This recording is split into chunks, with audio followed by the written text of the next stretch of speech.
जो मैंने अपनी एक दोस्त के ऊपर लिखी थी। लगभग 2 साल हो गए हम नहीं मिले।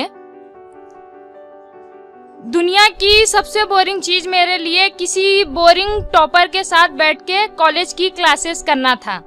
वो टॉपर थी क्लास की, और वो क्लास और भी बोरिंग हो जाती है जब आप उसके बगल में बैठे हो और बिना टीचर के क्लास में आए और बुक्स में घुस जाए।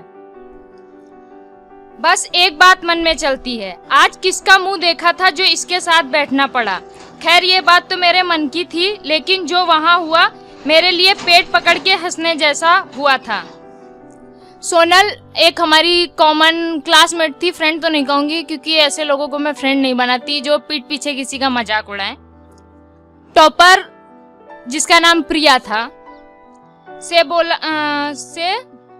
सोनल ने प्रिया से बोला, तुम्हारी हैंडराइटिंग मुझे बहुत अच्छी लगती है, और जो तुमने एप्लीकेशन लिखी थी जब मुझे हाफ डे चाहिए था, वो मैंने एप्लीकेशन फ्रेम करा के अपने रूम में रख रखा है, अपने रूम में लगा रखा है उसको, ताकि मैं उसको देख सकूं रोज। सोनल फिर बोली, जो तुमने आइडिया दिया था पेड़ में पानी डालने का, जब थोड़ा मैं एब्सेंट होती हूँ तो सच में बहुत सुकून मिलता है। मतलब कि टॉपर ने उसे आइडिया दिया था कि अगर आप कभी अपसेट होते हैं तो पेड़ों में पानी डालिए, नेचर के करीब रहिए तो आपको सुकून मिलेगा। मुझे ऐसा लगा जैसे मेरे सामने कपिल शर्मा शो चल रहा है उसकी बातें सुन के, क्योंकि मुझे पता था कि वो टॉपर का मजाक उड़ाती है। मेरे और प्रिया के सब्जेक्ट एक थे, इसलिए वो अक्सर क्लास में दिखती थी। वैसे मैं क्लास ही नहीं करती थी, शायद हफ्ते में 2 बार, कभी कभी वो भी नहीं। और ये चीज मुझे महंगी पड़ी उस दिन जब हमारी टीचर ने हमें एक प्रोजेक्ट दिया जो हमें हमारी नोट्स से ही बनाना था, और मेरे पास सारे टॉपिक्स के नोट्स नहीं थे, और मुझे किसी से मांगना ठीक नहीं लगा क्योंकि मेरे क्लास में सारे ही रूड रहते थे। थोड़ा सा पढ़ लेते हैं लोग तो बड़ा एटीट्यूड आ जाता है।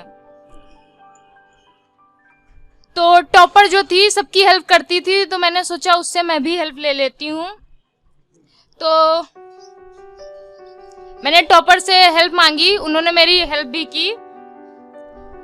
मैंने टॉपर का नंबर भी लिया। मैंने जिंदगी में पहली बार किसी का नंबर मांगा था। वैसे वो लड़की ही थी, मगर फिर भी मुझे किसी का नंबर मांगना, किसी से बात करना ज्यादा नहीं पसंद।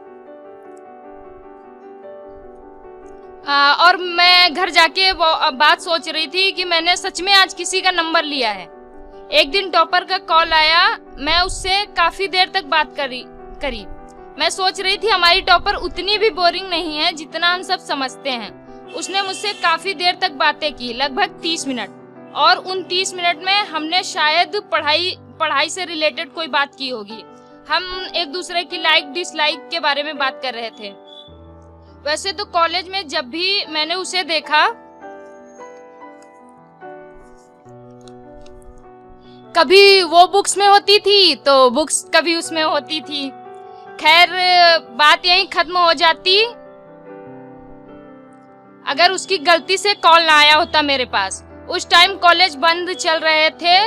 उसने मुझे क्लास में आने की बात कही क्योंकि उसे पता था मैं बहुत कम क्लास करती हूँ। मैंने उसे कहा जरूर आऊंगी। मैंने उसे ये बात मैंने ये भी बात उसे बताई कि एग्जाम में मेरे काफी कम नंबर आते हैं। तो उसने एक बात कही थी जो आज भी मेरे जहन में चलती है, अगर मुझे ये बात पता होती कि आपके काफी कम नंबर आते हैं तो मैं हमेशा अपने कॉलेज बैग की तरह आपको भी अपने साथ रखती। अच्छा मजाक किया था उसने। हाँ मजाक ही था, क्योंकि आगे जो हुआ इसका उल्टा हुआ।